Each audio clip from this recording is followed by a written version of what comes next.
First of all, Pakistan is not following Islam. Are you joking? I'm saying not Pakistan, we have 90% Muslim. Muslim means follow Islam. But Muslim, what Muslim? What Muslim? I remember 15 years ago, it's not today and I heard it's worse. 15 years ago I remember going to a wedding in Pakistan. A wedding where men and women were mixing freely. Where the bride was dancing on the stage with all the male members of the family dancing on the stage. I am sure somewhere around, we probably hidden in a corner then, but I hear now it's open, drinking alcohol. What Muslim are we talking about? This was 15 years ago. Now I hear it's even worse. Oh yes, they're Islam. When the bride and the groom are walking to the car, they're holding the Quran over their head for blessing. That Islam? That's not Islam. What Islam is that? That's exactly the thing I'm talking about. That's why Muslims are in such a mess. Because of this nonsense, this hypocrisy, actually they are insulting the Quran by doing that.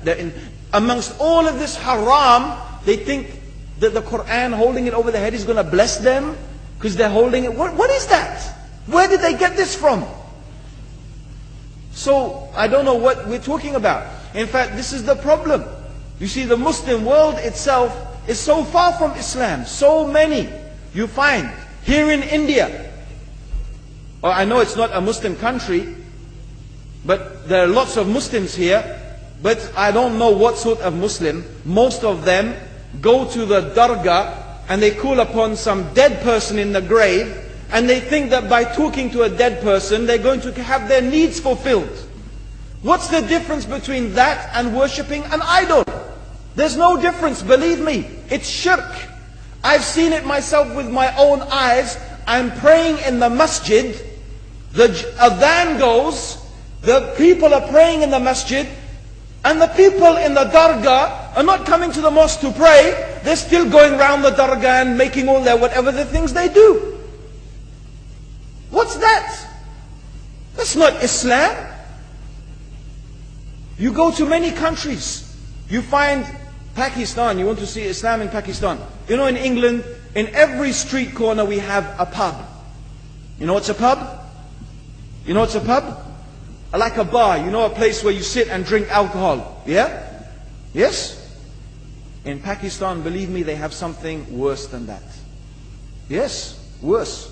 On every street they have a picture of a palm. Everywhere you see it, hanging from the windows. They have the picture of a palm. What's that advertising? Something worse than drinking alcohol. An invitation to disbelieve in Allah. That they're going to read your hand and tell your fortune. Shirk. It's shirk. Whoever believes, the Prophet said, sallallahu alaihi wasallam, whoever visits a fortune teller out of curiosity, Allah will not accept their prayers for 40 days. Whoever believes in the fortune teller has disbelieved in Allah and His Messenger. That includes, by the way, horoscopes.